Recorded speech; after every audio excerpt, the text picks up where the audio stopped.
제가 어제 숨진 검찰 수사관이 아마 압박을 굉장히 받았을 것이다.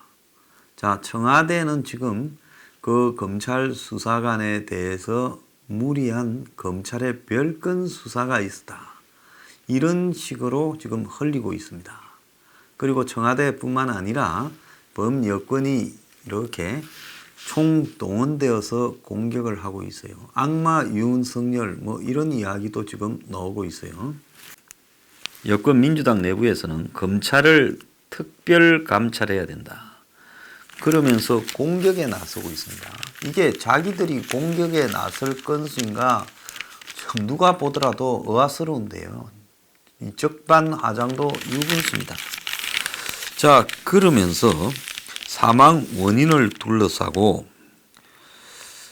자, 지금 12월 1일부터 비사실과 수사 상황 공개 금지하는 형사사건 공개 금지 규정이 시행되게 된 걸 유예라고 협박까지 하고 있습니다.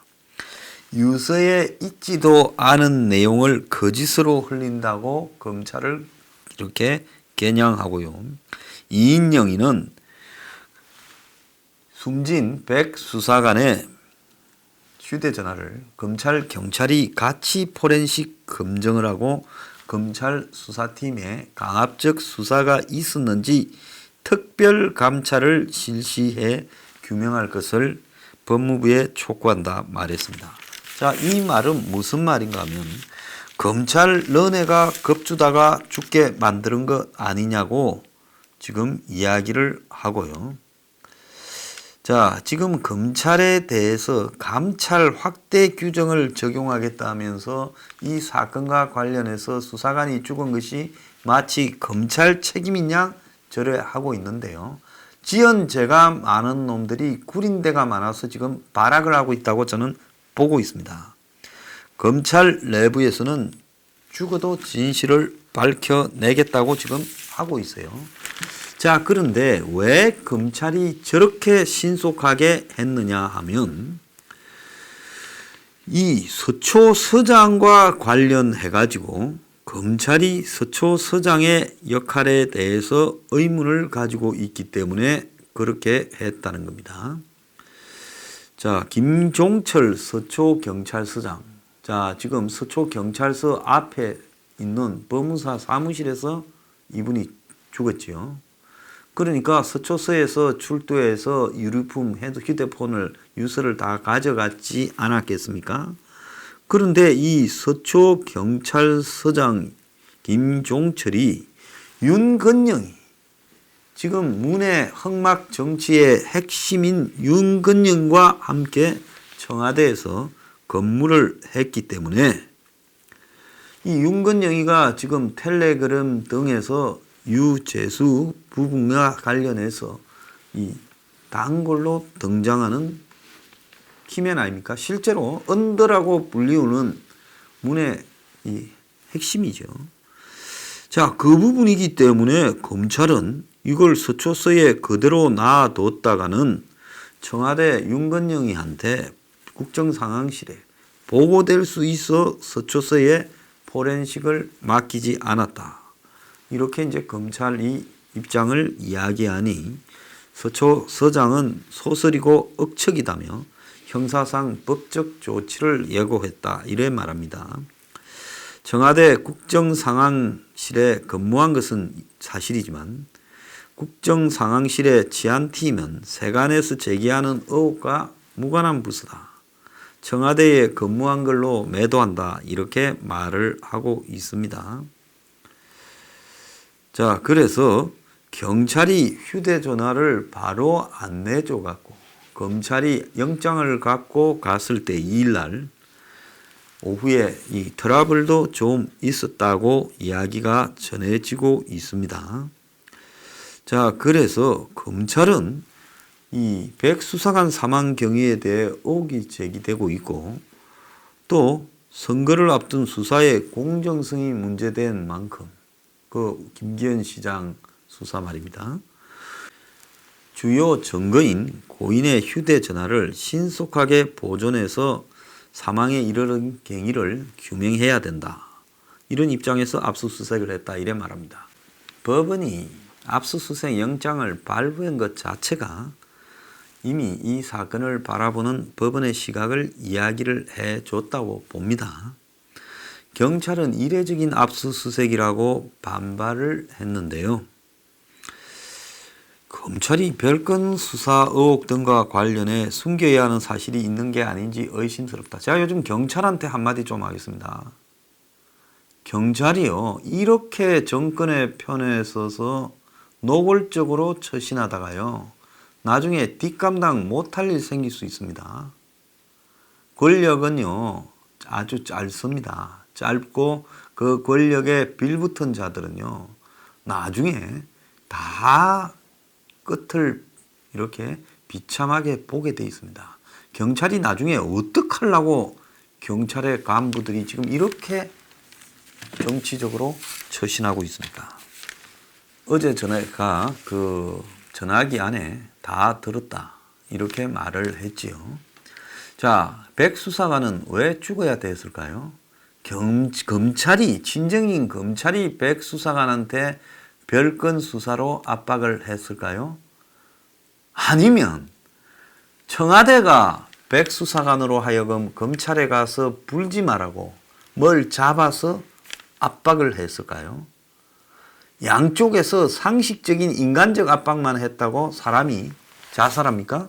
이인걸이나 박영철 이 두 사람은 자기 그냥 양심에 따라 이야기를 하고 끝냈어요. 그리고 청와대도 사표 내버렸어요. 자, 그러면 그 사람들보다도 훨씬 밑에 있는 지금 백 수사관이 그렇게 못할 일이 어디 있겠습니까?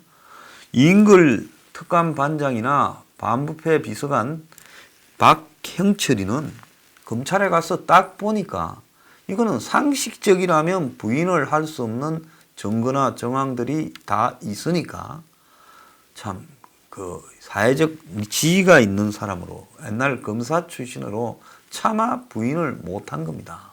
그러면 검찰 수사관 6급인 백 수사관이 그냥 나쁜 일을 했다 하더라도 도구로서 했을 뿐이고 시키니까 할 수밖에 없었다고 하게 되면 이 사람이 뭐 처벌이 될지도 저는 의문이에요. 그런데 그런 일로 자살을 했다라는 게 말이 되냐는 겁니다. 말 안 되는 거예요. 자살한 데는 또 다른 부분이 분명히 있는 겁니다. 자, 그런데 검찰이 백 수사관의 다른 행위에 대해 별건으로 했다라는 부분을 청와대가 알고 있다는 거예요. 자, 백 수사관은 별건이 뭔가가 있을 거라는 두려움을 자기가 잘 알고 있었다고 봅니다. 그 사람이 자기가 하는 행동은 자기가 제일 잘 알잖아요. 자, 그런데 검찰이 이 백 수사관한테 자기 식구였는데 백 수사관이 끝까지 안 불면 나중에 정말 검찰이 화가 나서 별건으로 어떻게 할지 안 할지 모르지만 이 백 수사관이 윤석열 총장하고도 잘 알고 총장이 지금 뭐 2시간 반이나 앉아 있다가 하고 이번 주 일정까지 패할 정도로 마음이 아프다고 하는 사람인데 지금 6시 출두해서 무슨 말을 할지 모르는데 시인할 수도 있는 건데 미리 너 집어넣어 버리겠다 다른 건으로 너 다른 비리가 있지 않냐 이런 걸 검찰이 했겠습니까? 그렇다면 이 백 수사관이 쭉 했던 일이 뭡니까? 문정권 들어서고 청와대에 가서 파견받아 가지고 올 2월까지 청와대에서 쭉 있지 않았습니까? 그러면 이 사람이 궁극적으로 했던 어떤 일에 대해서는 청와대에 있을 때 벌어진 일일 거고 청와대가 그 내용을 잘 알 거라고 봐요. 백 수사관의 행적에 관한 내용을요.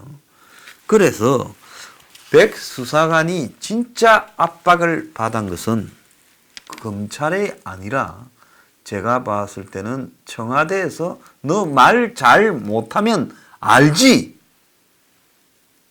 우리는 너에 대해서 이만큼 다 알고 있다. 이런 식으로 했을 거라고 봅니다. 김태우 수사관도요. 저 나올 때 전후에서요. 무슨 뭐 비리로 감찰을 했니 골프 쳤니 그 김태우 수사관뿐만 아니라 청와대에 파견된 수사관들을 전부 그렇게 뒷조사를 했지 않습니까? 그것뿐입니까? 유재수를 감찰했던 반부패 비서관실에 그 특감반원 9명에 대해서도 무슨 그 중에 조사했던 특감반원들을 낮에 술을 먹었니? 낮에 무슨 뭐 커피숍에서 사람을 만나고 뭐 업무를 태만히 했니? 별 지저분한 이야기로 뒷조사를 하지 않았습니까? 그러니까 청와대는 그 파견받아서 자기 수족으로 부린 사람들을 도구로 생각하고 도구가 나중에 되물까봐 항상 그 도구들을 또 뒷조사를 시켰다. 그래서 지금 이번에 이 도구가 통제를 벗어나서 이제 청와대 밖에 있고 그야말로 과거 청와대에 있을 때 불법적으로 자행한 일에 대해서 진술을 하려 하니까 그걸 못하도록 굉장히 센 협박을 한 거 아니냐.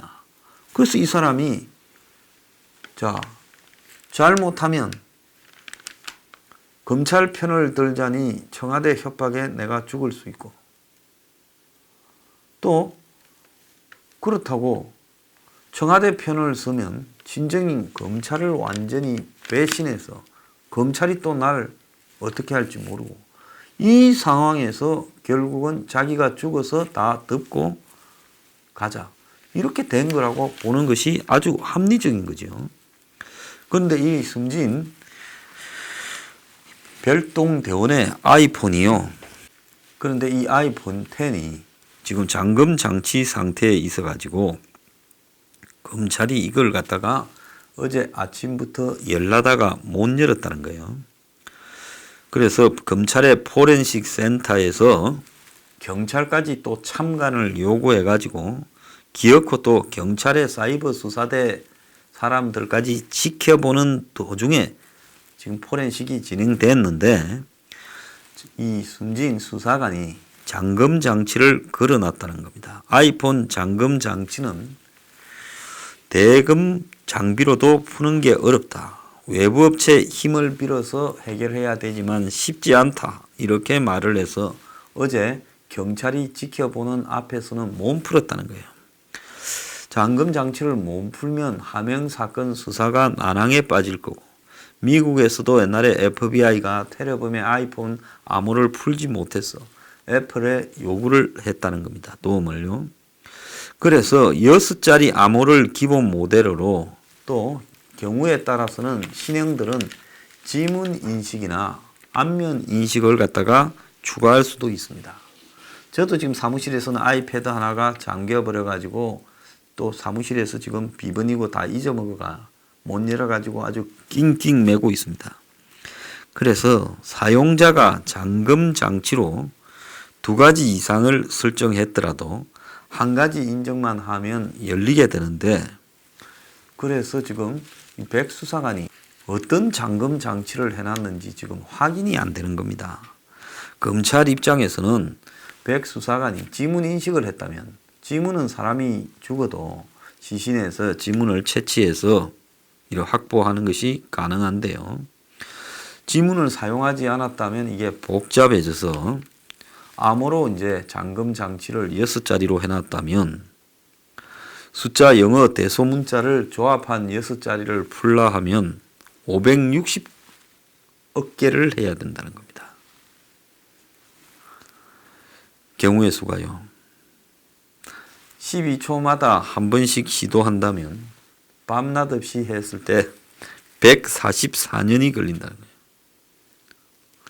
또 휴대전화에 옵션을 걸어가 10번을 비밀번호를 실패했을 경우에 데이터 모두 삭제 이게 걸려 있다면 열어봤자 데이터가 다 삭제됐을 수도 있다는 겁니다. 또 안면 인식은 죽은 사람한테는 안 된다는 거예요. 그래서 눈동자 감지 장치이기 때문에요. 자, 사진으로 이제 아이폰 잠금 장치를 속인 적은 있다니까 이제 정교한 사진이 있으면 또 가능할 수도 있겠죠.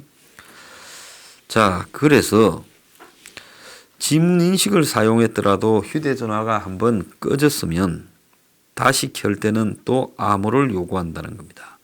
그래서 A씨가 스마트폰 데이터를 PC에 백업을 해뒀다면 아이디와 비번으로 데이터를 확보할 수 있는데, 자, 문제는 뭔가 하면, 그렇지만은 통화, 문자, 발신 목록까지는 또 백업을 안 했을 거니까 이게 지금 수사가 난항에 부딪혔다. 지금 이런 말이 있었습니다. 그런데요, 제가 생각할 때 검찰이 지금 경찰에서 지켜보겠다고 이렇게 와 있으니 검찰이 이거 못 연다, 열 방법이 없네 하고 경찰 앞에서 안 열었을 겁니다. 왜? 보여주면 곧바로 또 내용을 가지고 청와대에 쪼르르 알릴 거 아닙니까? 그런데 지금 이 수사관의 휴대전화 잠금을 풀기 위해 고가의 이스라엘 장비가 동원됐다는 게 또 알려졌어요. 그래서 이틀째 이걸 풀라고 했는데 잘 안 됐는데, 자, 경찰도 처음부터 이걸 창간하고 있었는데, 그래서 이게 지금 앞에서 말한 것처럼 매우 복잡해서 풀기가 어려운데, 대검이 이 휴대전화를 풀기 위해 이스라엘 정보보안업체 셀레브라이트라는 회사의 포렌식 장비를 이용 중인 걸로 알려지고 있습니다. 아이폰 비밀번호를 잘못 입력해도 데이터 초기화가 작동하지 않도록 재입력 대기 시간을 줄여주는 방식인데요. 한 개 한 매덕 한데요. 그래서 이 장비 말고는 지금 잠금을 풀 방법이 없다라는 겁니다. 그래서 이 백씨의 전화가 아이폰 10인데 그야말로 이 보안이 강화된 최신형이라는 겁니다. 자, 검찰이 이 휴대폰을 풀까요? 못 풀까요? 저는 푼다고 보고 있습니다. 어제 경찰이 옆에 쪼그리고 앉아 있으니까 안 풀리네, 방법이 없네, 자, 아무리 해도 안 되니 가 있으라 하고는 검찰은 풀었을 거라고 보고 있습니다.